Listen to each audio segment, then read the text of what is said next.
नमस्कार। आज हम बात करने वाले हैं आचार्य चाणक्य के उन सिद्धांतों की जो आज भी उतने ही सच हैं जितने हजारों साल पहले थे। ये वो सिद्धांत हैं जो धन बनाने और उसे संभालने का रास्ता दिखाते हैं, खासकर उन नौजवानों के लिए जो अपने करियर और आर्थिक आज़ादी की शुरुआत कर रहे हैं। तो चलिए इस सफर की शुरुआत एक बहुत ही तीखे सवाल से करते हैं। क्या सिर्फ दिन रात गधे की तरह मेहनत करने से कोई अमीर बन सकता है? हम सब यही मानते आए हैं, है ना? लेकिन चाणक्य इस सोच को पूरी तरह से चुनौती देते हैं। ये देखिए, चाणक्य साफ साफ कहते हैं कि दौलत हमेशा होशियार लोगों को चुनती है, सिर्फ मेहनत करने वालों को नहीं। इसका सीधा सा मतलब यह है कि पैसा कमाना मेहनत का नहीं बल्कि दिमाग का खेल है। तो चाणक्य का सबसे पहला और सबसे जरूरी सिद्धांत क्या है? वो ये है कि दुनिया का सबसे बड़ा निवेश अपनी बुद्धि, अपने ज्ञान पर किया गया निवेश है। आइए इस बात की गहराई को समझते हैं। देखिए, शारीरिक मेहनत की ना एक लिमिट होती है। एक मजदूर दिन भर पसीना बहाता है, हथौड़ा चलाता है, लेकिन शाम को उसके हाथ में क्या आता है? बस गुजारे लायक पैसे। ऐसा क्यों?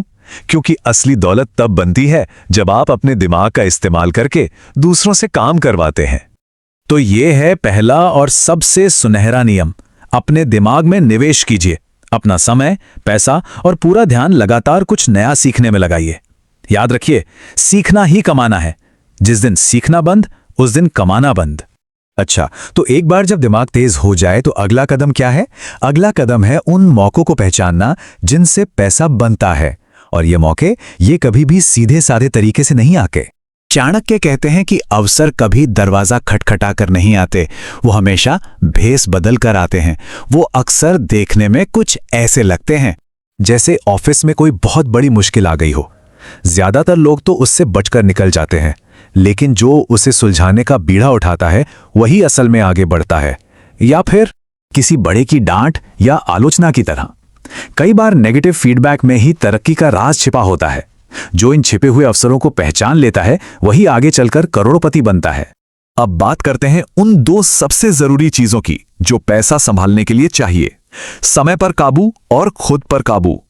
आप दुनिया के किसी भी अमीर इंसान से पूछ लीजिए, वो एक ही बात कहेगा, समय ही सबसे बड़ी दौलत है। गया हुआ पैसा तो वापस आ सकता है, लेकिन गुजरा हुआ वक्त कभी लौट कर नहीं आता। जिसने समय को साध लिया, उसने समझो अपनी किस्मत को साध लिया। और एक बड़ी मजेदार बात है, पैसा कमाना असल में उसे संभालने से ज्यादा आसान है। क्यों? क्योंकि पैसा आपके असली चरित्र की परीक्षा लेता है। ये आपके अंदर छिपे लालच, घमंड और फिजूल खर्ची जैसी आदतों को बाहर ले आता है।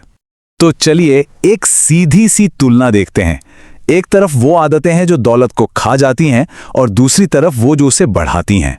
जैसी पहली बड़ी सैलरी आती है ना, ज्यादातर लोग घमंड और दिखावे के टेस्ट में फेल हो जाते हैं।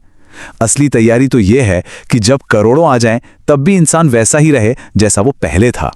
अब आते हैं एक ऐसे नियम पर जो शायद सबसे ज्यादा अनदेखा किया जाता है। ये नियम है आपकी संगत का, आपके आसपास के लोगों का।